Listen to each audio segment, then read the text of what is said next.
Bismillahirrahmanirrahim. Assalamualaikum warahmatullahi wabarakatuh. Bagaimana kabarnya anak-anakku semuanya? Ya, semoga semuanya dalam keadaan sehat walafiat ya. Amin ya rabbal alamin. Oke, alhamdulillah pada pagi hari ini kita memasuki pembelajaran tematik. Kita masih di tema 8, subtema 2 dan pembelajaran 3 ya. Sekarang sudah di tema 8, subtema 2 dan pembelajaran 3. Oke anak-anakku sekalian, silahkan buka bukunya di halaman 42 ya, di halaman 42. Pembelajaran pertama yakni IPS. Judulnya Usaha Ekonomi Perseorangan. Nah, kegiatan ekonomi itu adalah semua kegiatan yang dilakukan oleh manusia untuk memenuhi kebutuhan hidupnya. Nah, dalam kehidupan sehari-hari tak seorang pun dapat membuat semua barang yang dibutuhkannya. Oleh sebab itu, ada kerjasama antara orang yang satu dengan orang lainnya. Kerjasama itu saling melengkapi. Ada orang yang bekerja sebagai petani yang memproduksi bahan pangan, ada yang membuat pakaian untuk dijual dan diperdagangkan, dan seterusnya. Nah, berdasarkan pengelolaannya, usaha ekonomi itu dapat dibedakan menjadi dua. Yang pertama, usaha ekonomi yang dikelola sendiri.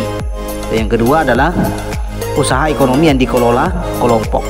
Nah, usaha ekonomi yang dikelola sendiri atau perseorangan itu biasanya modalnya terbatas. Nah, berikut ini beberapa bidang usaha ekonomi perseorangan. Pertama, yakni usaha pertanian. Nah, kebanyakan usaha dalam bidang pertanian itu dilakukan secara perseorangan. Usaha pertanian biasanya dilakukan dengan modal yang terbatas. Seorang petani biasanya mengolah dan menggarap lahan yang terbatas. Hanya sedikit saja usaha pertanian yang dilakukan secara besar-besaran. Nah, kemudian kedua yakni usaha industri kecil. Industri-industri kecil yang berupa industri rumah tangga biasanya itu dikelola secara perseorangan. Nah, contoh industri kecil ini yakni usaha kerajinan, misalnya industri pembuatan mebel seperti meja, kursi, lemari, industri keramik, kerajinan anyaman dan tembikar.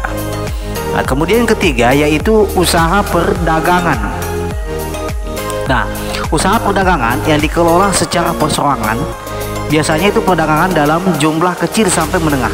Contoh antara lain usaha membuka toko kecil, membuka warung, penjajah keliling, pedagang kaki lima, pedagang di lapak-lapak pasar, dan pedagang hasil bumi.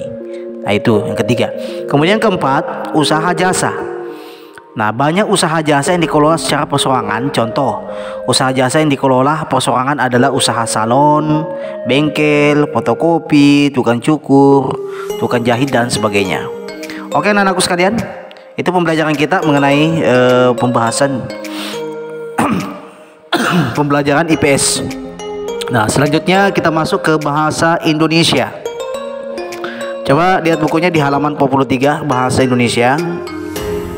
Nah, informasi dan peristiwa yang sifatnya berdasarkan kenyataan dalam kehidupan sehari-hari itu dapat dijadikan bahan tulisan non-fiksi. Nah, tujuannya untuk memberikan pengetahuan yang lebih detail mengenai suatu hal terbentuk, objek benda atau objek peristiwa.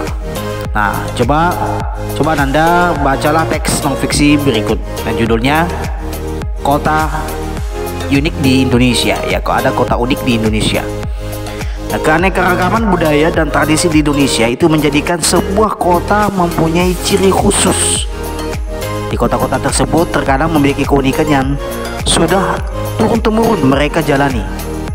Nah, coba Anda dibaca kembali, simak ya, dibaca sampai selesai, simak dengan baik mengenai teks non-fiksi ini, yakni judulnya Kota Unik di Indonesia.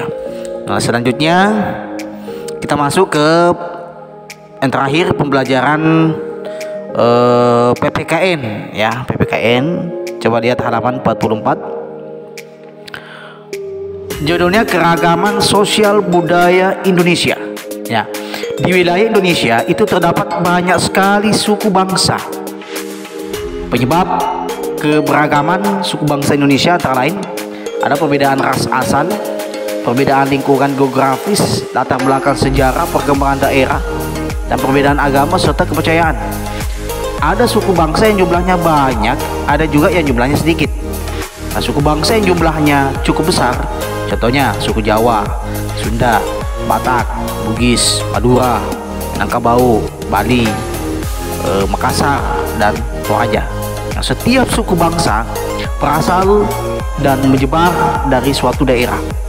Nah, selain terdapat beragam suku bangsa, di Indonesia juga terdapat beragam kebudayaan. Oke Ananda, silahkan dibaca sampai selesai. Yakni keragaman sosial budaya di Indonesia. Oke, ini saja pembelajaran kita pada pagi hari ini. Jadi Ustaz ingatkan kembali, yang pertama yakni IPS, silahkan Ananda baca kembali bukunya, disimak dengan baik, yakni usaha ekonomi persorangan, kemudian bahasa Indonesia, teks non fiksi ini judulnya Kota Unik di Indonesia, kemudian yang terakhir yakni PPKN, ya, judulnya Keragaman Sosial Budaya di Indonesia. Silahkan dibaca, disimak dengan baik, dibaca berulang-ulang sampai betul-betul dipahami.